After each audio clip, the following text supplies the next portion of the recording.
Il y a des expériences qu'on ne peut pas refaire parce que c'est la nature qui les a faites. Les transmutations biologiques, ça devrait rentrer dans le même cadre que la fusion froide.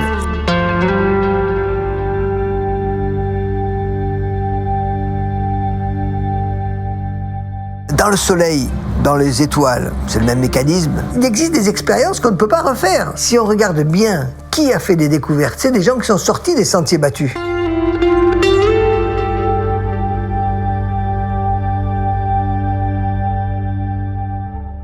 Une des difficultés que je vois dans le système français au niveau de la recherche, c'est la prise de risque. C'est-à-dire qu'on ne veut pas que les gens prennent de risques, vraiment. Les objets qu'on fabriquait, ils avaient une structure de dimension nanométrique, déjà, mais ordonnée en plus, extrêmement intéressant.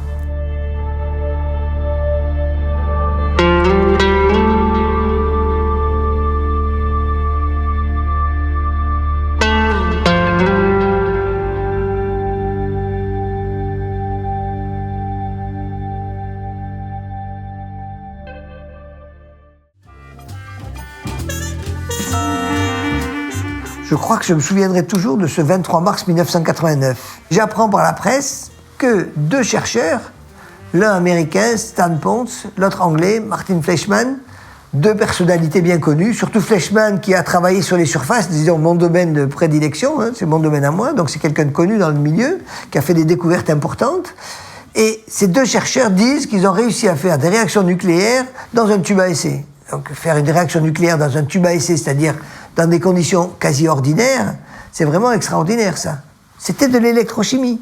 C'était pas mon domaine. Mais moi, tout de suite, je me suis dit, là, c'est quelque chose qui m'a passionné immédiatement. C'était comme retomber à l'époque de Newton, d'Einstein, de tous les grands.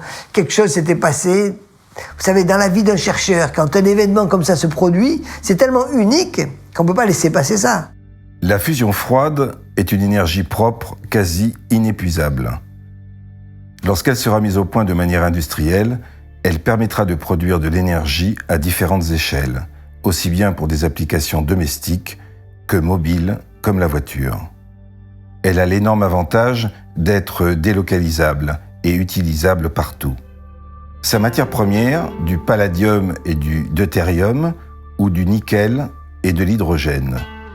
Il n'y a quasiment pas de déchets et l'autonomie est très grande.